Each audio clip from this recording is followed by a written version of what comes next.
আসসালামু আলাইকুম রাহমাতুল্লাহ। আচ্ছা আমরা আজকে আমরা অমূলদ সংখ্যা সৃজনশীলে কেমন आंसर করতে হবে সেই জিনিসটা ঠিক আছে। তো অমূলদ সংখ্যা যদি আমরা এটা শিখতে যাই তাহলে আমি এখানে কয়েকটা একসাথে বলতেছি। প্রমাণ করো যে √2 একটি অমূলদ সংখ্যা। এরপরে হলো √3 একটি অমূলদ সংখ্যা।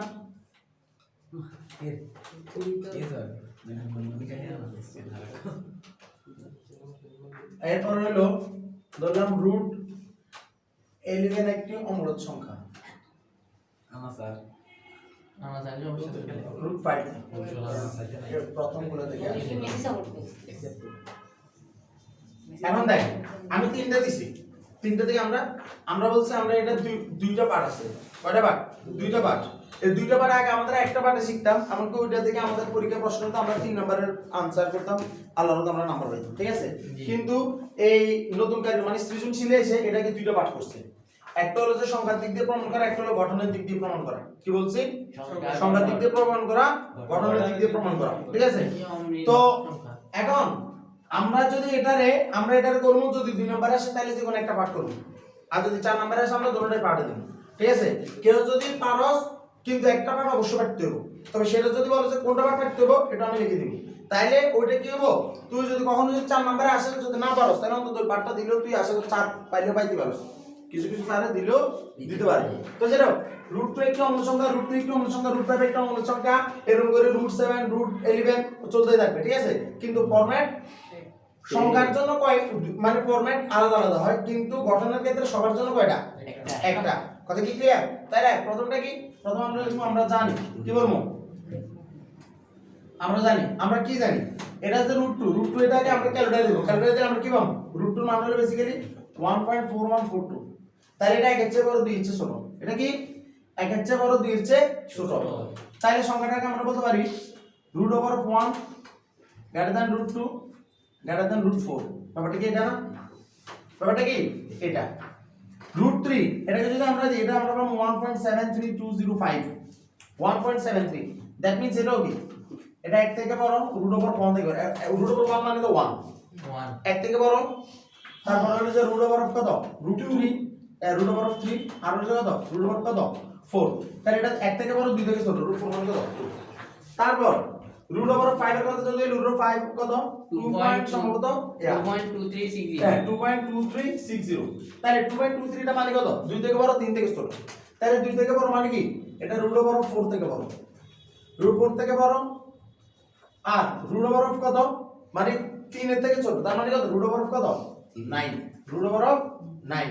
কথা কি বোঝা গেছে? তাহলে আমি তিনটা দিলাম। এখন দেওয়ার পর আমি এখানে কি দেখতে পাচ্ছি সেটা হলো বা 1 √of 2 কত? 2, রাইট? এটা কি না? বা 2 1 √of 3 এরপর হলো 2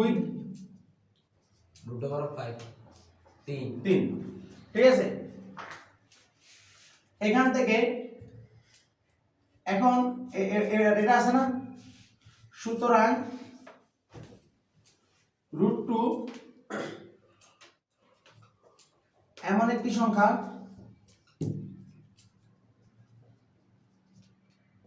যা 2 থেকে ছোট কিন্তু 1 থেকে বড়। আমরা না এটা লিখিস না, একবার একটা লিখি দেখবি যে এখানে এই সুতরাং স্পষ্টতই যে না, এখান থেকে আমরা দেখি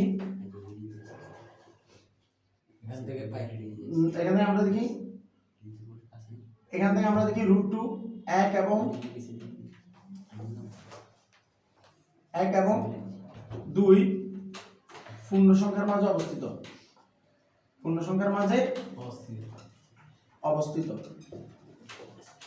অর্থাৎ পূর্ণ সংখ্যার মাঝে অবস্থিত। তাহলে √2 দেখ আমরা জানি 1 এবং 2 এর মাঝে কোনো কি নাই, পূর্ণ সংখ্যা নাই, অবস্থিত। এবং আমরা জানি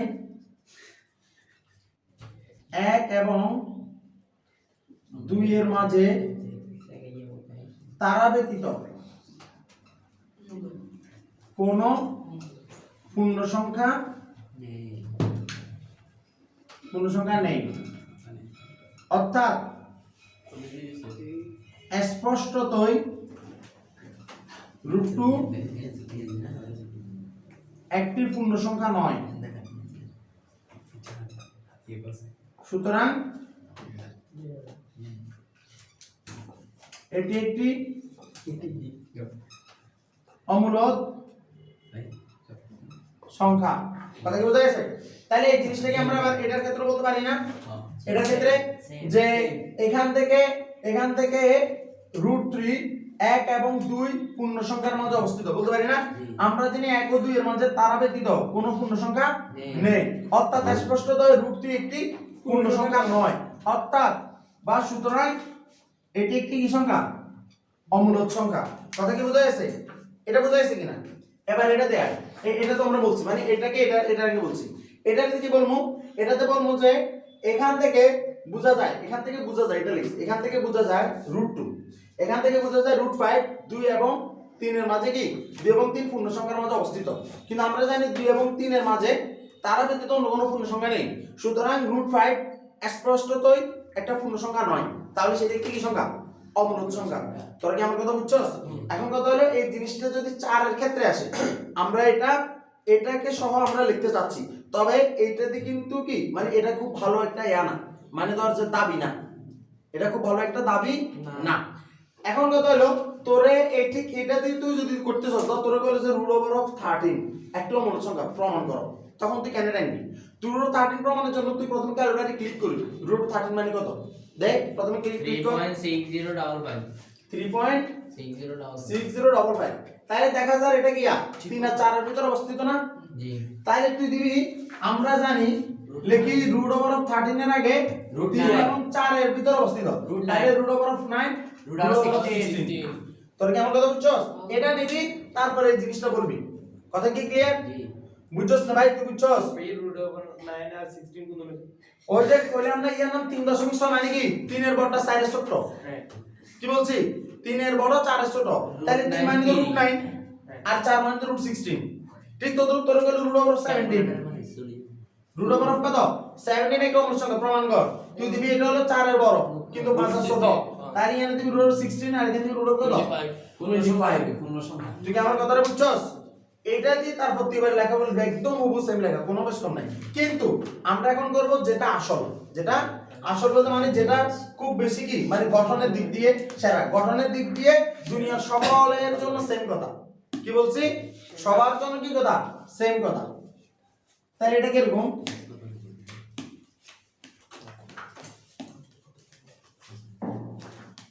আমরা যদি বলি এটা যদি করতে যাই, তাহলে আমরা লিখব এরকম, ধর প্রথমে √2 একটি কি অমূলদ সংখ্যা, তো এটা তো আমরা প্রমাণ করব লিখব। তো √2 ধরলাম যে এটা অমূলদ সংখ্যা নয়, ধরি √2 একটি কি লিখবি, ধরি √2 একটি পূর্ণ সংখ্যা, √2 একটি কি সংখ্যা? পূর্ণ সংখ্যা। তো পূর্ণ সংখ্যা কারা? √2 যদি একটা পূর্ণ সংখ্যা হয়, √2 যদি একটা অমূলদ সংখ্যা নয়, সরি √2 একটা অমূলদ সংখ্যা, √2 একটি কি সংখ্যা? √2 একটা অমূলদ সংখ্যা, ধরি √2 একটি মূলদ সংখ্যা, √2 একটি কি সংখ্যা? মূলদ সংখ্যা। ধরি √2 একটি কি সংখ্যা? মূলদ সংখ্যা। মূলদ সংখ্যা কারা? যাদের ভগ্নাংশ আকারে প্রকাশ করা যায়। মূলদ সংখ্যা কারা? যাদের ভগ্নাংশ আকারে প্রকাশ করা যায়। তাহলে √2 সমান p/q, বা √2 কে p/q আকারে প্রকাশ করা যায়। তাই কি লিখব? তাহলে √2 কে p/q আকারে প্রকাশ করা যাবে। কেন যাবে? কারণ আমরা ধরছি সেটা কি সংখ্যা? মূলদ সংখ্যা। কথা কি বোঝা গেছে? দুনিয়ার সকল মূলদকে p/q আকারে প্রকাশ করা যায়। মূল সংখ্যা কারা? পূর্ণ সংখ্যা, ভগ্নাংশ, ধনাত্মক, ঋণাত্মক, জিরো সব। কথা কি বোঝা গেছে? এখন এই যে p/q আকারে যদি প্রকাশ করা যায়, তাহলে এটা তো মূলদ সংখ্যা। তো আমরা বলছে অমূলদ সংখ্যা প্রমাণ করো, তো অমূলদ সংখ্যা প্রমাণ করলে তো প্রথমত উত্তর যায় তাহলে অমূলদ নয়, এটা দিয়ে আগে দেব। তাহলে এত যদি অমূলদ নয় তাহলে তো মূলদ, তো মূলদের এদের p/q কে প্রকাশ করা যাবে। তাহলে p/q প্রকাশ করা মানে কি? সুতরাং √2 কত? p/q, এটা না? তাহলে √3 দিয়ে বললে √3 একটি মূলদ সংখ্যা, তাহলে √3 কে পি বাই কিউ আকারে প্রকাশ করা যাবে। √18 একটি মূলদ সংখ্যা, প্রমাণ করো। ধরি √18 একটি মূলদ সংখ্যা, তাহলে এটাকে পি বাই কিউ আকারে প্রকাশ করা যাবে। তাহলে √তত সমান পি বাই কিউ, এটাই তো। এখন আমি যদি এখানে যদি √2 এটাকে বর্গ করি, তাহলে এটা কত হবে? পি স্কয়ার বাই কত? কিউ স্কয়ার না? এখন কত এখানে লিখে দিতে হবে, পি বাই কিউ তে লিখতে হবে পি কিউ পরস্পরের সহমৌলিক। কি লিখতে হবে? পি কিউ পরস্পরের সহমৌলিক এবং P Q dot not is equal to 0, ঠিক আছে? আবার কিউ গ্রেটার দেন 1, আবার কিউ গ্রেটার দেন কি 1। পি কিউ একটাও 0 হতে পারবে না, পি কিউ একটাও কি হতে পারবে না, 0 হতে পারবে না। এখন পি কিউ গ্রেটার দেন, এই যদি তুই এটা যদি না লেখস তাহলেও তুই পারস, কিন্তু এটা কিন্তু মাস্ট লিখতে হবে কিউ গ্রেটার দেন 1। এই কিউর মানটা কিন্তু অবশ্যই এর চেয়ে বড় হইতে হবে। কথা কি ক্লিয়ার? নিচে কিউর মান অবশ্যই এর চেয়ে বড় হতে হবে, এটা কিন্তু লিখতে হবে, এটা মাস্ট লিখতে হবে। কেন লিখতে হবে? কারণ আমি যদি পি কিউ এর যদি আমি কি ধরি, যদি বলি যে পি কিউ 0 হবে না, তাহলে এরা কিন্তু কি 0 হবে না কইলে ওরা কিন্তু কি এই যে মানে যদি লিখি নট ইকুয়াল টু 0, এটা যদি আমি লিখি তাহলে মানে 0 হইলো এটা কিন্তু ধর পূর্ণ সংখ্যা বা এটার ভিতরে মূলদে পড়ে, ঠিক আছে? কিন্তু কোনোভাবে যদি আমি যদি কিউ কে যদি পরস্পর সমলিক লিখি, এটা দ্বারা বুঝাবো যে পি কিউ একটা দ্বারা কোনো ভাগ যাইতো না। আবার আমি যদি এটা লিখি যে কিউ গ্রেটার দেন 1, তার মানে বোঝাচ্ছে যে এটা ভগ্নাংশ থেকে যাবে। তুই আমার কথা বুঝছস?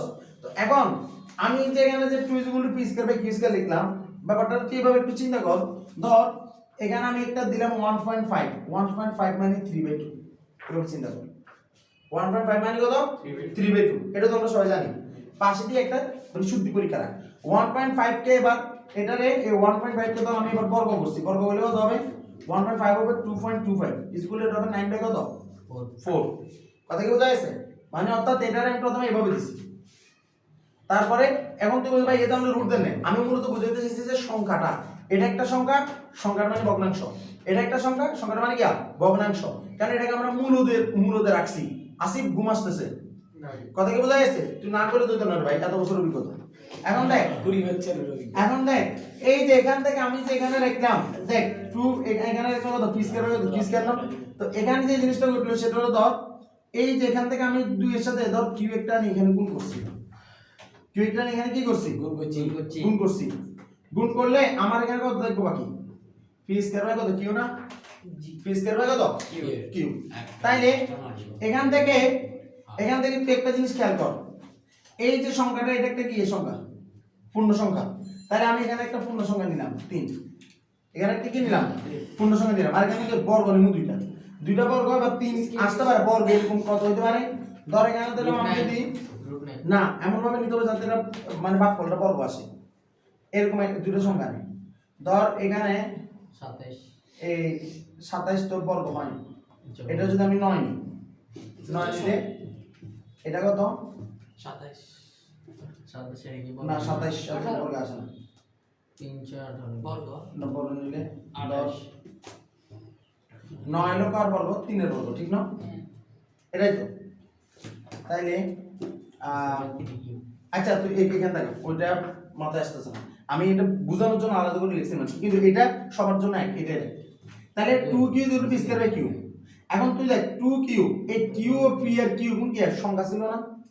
তো সংখ্যা যে ছিল পি এর কিউ, এখন পি স্কয়ার লেখা মানে কি সংখ্যার উপর বর্গ না, মানে সংখ্যাটা দুইবার আছে। কিউ স্কয়ার লেখা মানে কি সংখ্যার উপর বর্গ, সংখ্যাটা দুইবার আছে।